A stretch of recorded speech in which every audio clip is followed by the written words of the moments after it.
Vedare tinokugamishirai zvekare kune chimwe chirongwa pano pazim Facebook Secrets and Confessions. Tadzoka zvekare nemamwe mamessages.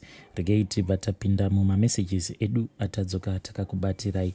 Hanzi makadii zvenyu mukomanashe, can you please post my story?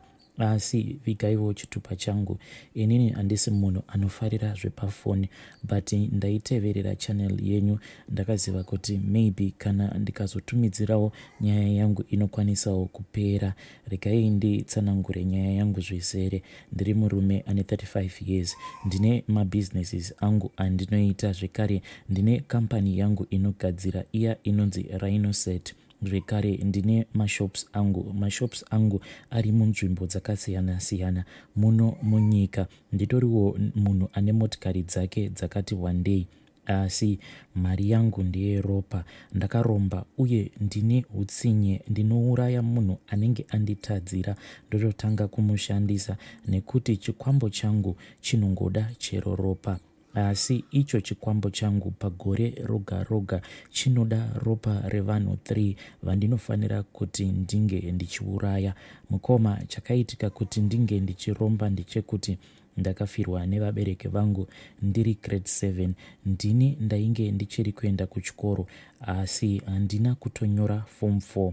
But vakoma vangu vanga vakaendeswa kuchikoro nababa, vakabva vatadza kuti vange vachibatsirana vari 5 kuti inini ndinge ndichikwanisa kuzonyorawo form 4 yangu. Saka ndakazofamba ndakanzwa kuti mumusha medu hanzi mune ngozi, ende ngozi iyoyo irimo mumusha medu ndiyo yakauraya baba vangu. Ndakatsvaka information yekuti ndekupi kuna sangoma anogona kuzondipedzera matambudziko awo andainge ndichisangana nawo. Ndakabva ndazopiwa address nekufambawo kwenguva nekuunganidza Mwari ndokubva ndaenda kun'anga iya. N'anga iyoyo mukoma haisi yemuno munyika. Ndakatofambawo ndikaenda kunyika dziri kure. Ndakaenda kuTanzania, ndiko kune n'anga yacho iyoyo. Ndakaenda ikabva yandiudza kuti iyo inokwanisa kushandura ngozi iya yobva yava ngozi inondipfumisa. Ndakabva ndapiwa dumwa, ende mukati medumwa iroro ndimo munogara ngozi iyoyo. Inorarama neropa. Panguva yainenge ichida inouraya yega. Saka inondibatsira kufembera, especially madeals anenge achikwanisa kuzondipa mari. Asi vakoma vangu vose marombe, hakuna kana ane upenyu hwakanaka. Zvino pane problem iripo mukoma ndeyekuti inini handina mukadzi. Ndinotoita zvekutorara nechikwambo changu. Zvandinoita ndezvekuti ndinotoita riya rinonzi masturbation. Most of the times masturbation iyi ndinoita 3 times per week. Ende ndinoti kana ndaita masturbation iyoyo ndinobva ndatora urume hwangu ndobva ndatanga kudonhedzera pane chimwe chidumwa chandakapiwa. Ndinodonhedzera pamusoro pacho. Handitobvumirwi kuti ndinge ndichisangana nemunhukadzi pabonde. Kubva zuva randakaromba inova iri mhiko inondirwadza zvakanyanyisa, kuti ndiri munhu wekuti ndinogara ndichingozvibatsira ndiri ndega. Pane dzimwe nguva dzandinotonzwa kuti ndaneta manje nekuramba ndichingoita masturbation, asi hakuna zvandinokwanisa kuzviita nekuda kwekuti ndiyo mhiko yandakapiwa iyoyo. Ndatova nemakore akati one day ndisingazivi kunakidza kunoitawo mukadzi kana muri panguva yebonde. Changu chete chandinongoita ndechekuti paya pandinenge ndanzwa kuti panapa ndava nehavi yekuti ndinge ndichisangana nemunhukadzi pabonde, zvisinei kuti ndinenge ndiri muofisi mangu kana kuti ndinenge ndiri kumba, zvandinongoita ndizvozvo zvekuti ndinongozvomora ndobva ndatotanga kutoita masturbation ndobva ndazvigutsa. Asi zvinhu izvi ndikazviita ndiri kumba ndipo pandinobva ndaburitsa chinhu chiya chinogara chikwambo changu. Ndobva ndameka sure kuti paya pandinenge ndava kupedza ndinobva ndapedzera ndakananganisa nhengo yangu pamusoro pechinhu icho chinogara chikwambo changu, kuitira kuti urume hwangu hunge huchipinda mukati imomo munogara chikwambo changu. mukoma zvinhu zvacho zvandinoita zvimwe zvacho zvinotonyadzisa kuti ndinge ndichizvitaura. Dzimwe nguva zvandinoita ndezvekudai, so ndinokwanisa kubuda usiku nemotikari yangu ndobva ndatanga kungotenderera apa ndinenge ndichitenderera ndiri muHarare muCBD, asi nguva zhinji ndinenge ndichitenderera ndiri kunzvimbo kuya kunowanzokuwanikwa vasikana vaya vanoita zvekutengesa miviri yavo. Zvandinoita ndezvekuti ndinokwanisa kungotsvaka pekungopaka then ndobva ndatanga kuita masturbation ndakavatarisa. Apa ndinenge ndakabata chiya chinhu chinogara chikwambo changu mukati.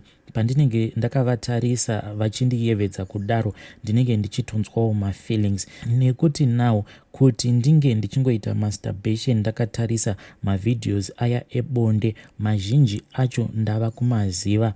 Saka zvandinoita ndizvozvo zvekuti ndinoenda kunzvimbo dziya dziri muCBD kunozivikanwa sterek kuti ndiko kunotengesa vasikana vaya vanoita, ndiko kunowanikwa vasikana vaya vanoita zvekutengesa miviri yavo.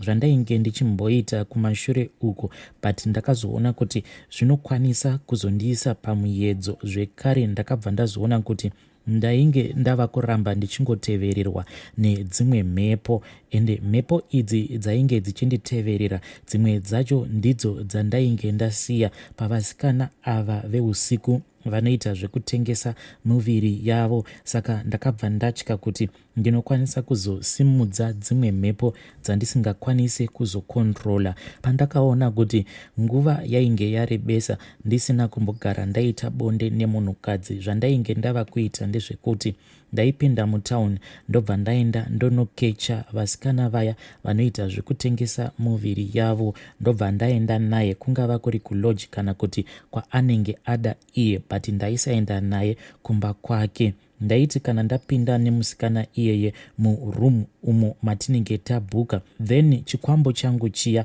chinobva chaita kuti munhu uya wandinenge ndakecha ange achibatwa nedzimwe hope dzekuti haakwanisi kana kumuka. Saka zvandaizoita ndezvekuti ndaimubvisa hembe dzake dzose ndobva ndatanga kumuromenza iye akarara kudaro, but ndinenge ndisingaiti bonde naye, but ndinenge ndichingoita zvekungozviita masturbation ndiri pamusoro pake ndakatarira muviri wake. Kana ndapedza ndipo pandaizotora chinhu changu chiya chinogara chikwambo ndobva ndazopedzera ndakananganisa nhengo yangu pamusoro pechinhu ichocho.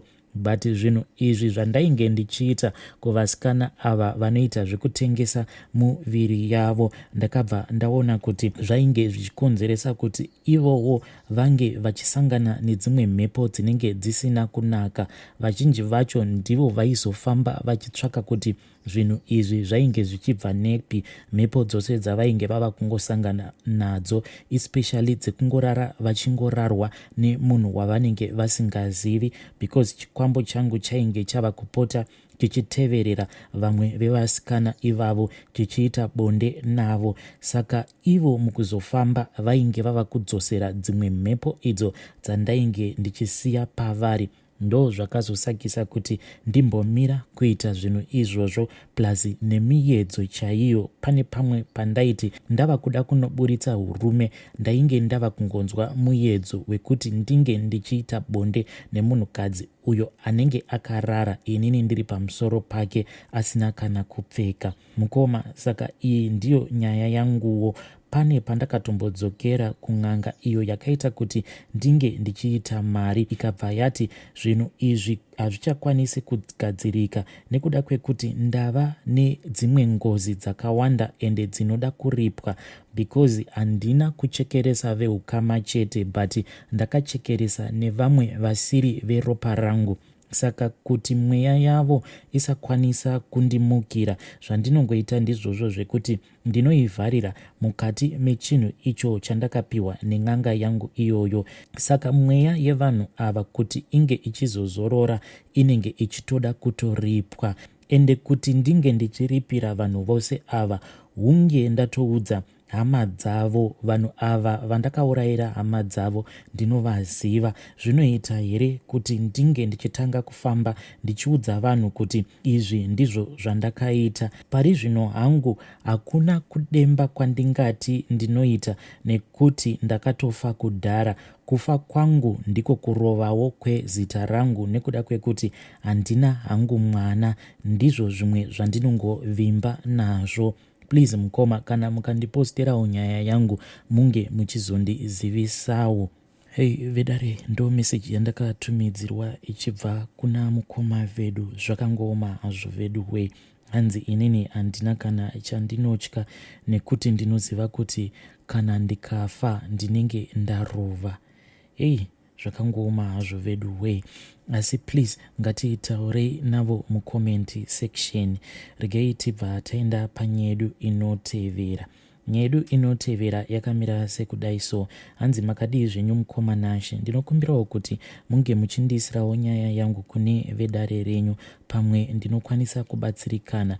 Inini ndiri mukadzi akaroorwa mugore ra2020. Asi handisati ndava nemwana hangu. Ndaita dambudziko rekushungurudzwa nemurume wangu mukoma Nashe. Nyaya yangu yakamira sekudai so. Ndinoshandawo pane imwe kampani. Before I was married, ndainge ndichitoitawo upenyu hwangu hwainge huri right.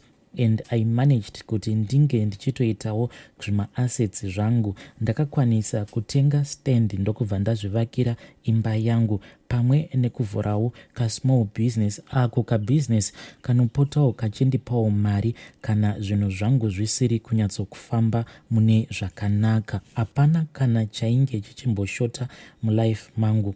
Chinhu chandainge ndichingonzwawo kuda ainge ari murume, because I thought kuti with everything that I had achieved in life yainge yava nguva yekuti ndinge ndichiita settle down, nekuti ndaitoonawo kuti vakomana vacho vainge vachinditya nekuda kwekamari ako kandainge ndava nako. Saka most of the men avo vandaiti kana ndikatarisa ndinenge ndichifungidzira kuti they can approach me, but most of them, kunyange zvangu ndainge ndichitonzwa kuti munhu uyu kana akagara andi-approacha already I have feelings for him, but vose vainge vachingotambira kure neni. So this always stressed me.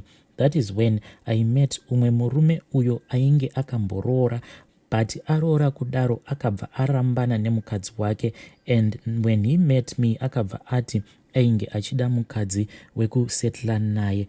Nashe iye akabva aenda ndokubva anondibvisira mushure mekunge tambodanana, because I wanted to know everything about him and I was satisfied. Maybe panguva yacho mukoma ndainge ndavawo nenzara yekuda kuva nemunhurume. Maybe my eyes were not wide open enough, because ndakabva ndangokabira mudenga. Takati tagara mukoma Nashe ndipo paakati haundichadi kuti iwewe unge uchishanda. Ndakabva ndasiya basa ndikati let me try to be a woman anoteerera murume wake nekuda kwekuchengetedza musha wangu. Ndakati ndava kugara pamba.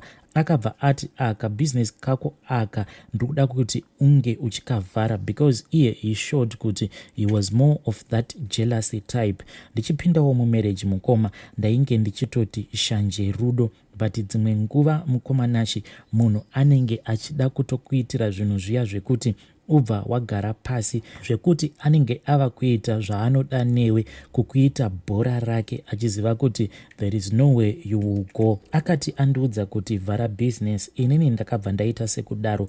So nguva zhinji ndiye ainge ava kushandisa motikari yangu. Mukoma Nashe murume wangu akabva azotanga kundiratidza ma-true colors ake. Akatanga kusarara pamba, akatanga kuunza pfambi pamba, achindirova zvakaipisisa. Zvinhu izvi hazvina kupera mukoma Nashe. Nanhasi ndimo mumoto mandiri kuraramira ndiri. Handina kana nguva naye murume wangu. Nyaya yazondiunza pano, ndinoda kubatsirwa. Ndine murume ari kundida, inova iri best friend yahabi wangu, haana mukadzi. Iye ari kuti anoda kundiroora. Iniwo ndakambotanga ndichimuramba, but ndakazosvikawo pastage yekuti ndakabva ndamubvuma nekuti iye ainge achigara achindiudza kuti anorwadziwa nezvose zvandiri kuitwa neshamwari yake. Kutaura chokwadi mukomanashi, inini murume wangu handichamuda zvachose, ndinofa nekurohwa because munhu anogara achingondirova haazezi kundirova. I need someone anokwanisa kuisa a smile on my face. Ndinoda zano kubva kune vedare renyu kuti ndoita sei neshamwari yahabhi uyo ari kundida. He keeps me busy. Anonditengera magifts izvo zvandisingaitirwi nahabhi. Anondifonera achindiudza masweet words. I am confused kuti ndodii, ende nguva zhinji apo paanenge achindifonera achindiudza twunhu twunonaka, ndinenge ndabva kana mukushorwa kana mukutukwa nemurume wangu. This thing, it then confuses me. Ndichange ndichitevererawo mucomment section ende ndichatambira yambiro yenyu. Musazeza kundiudza chokwadi kuti ndisarasika. Thanks kune vose vachakwanisa kundibatsira. Hey vedare, ndo message yandakatumidzirwa ichibva kuna vahanzvadzi vedu. Hanzi ndanzwa nekurohwa, saka now ndafunga kuti ndinge ndichiita move in nebest friend yemurume wangu because ndiye munhu anokwanisa kutopodzawo mwoyo wangu kana ndabva mukurohwa nemurume wangu. Please ngatibatsireiwo vahanzvadzi vedu ava mucomment section. Vedare, ndo mamessages andanga ndakakubatirai. Ngatisanganei zvekare mune zvimwe zvirongwa zvinotevera.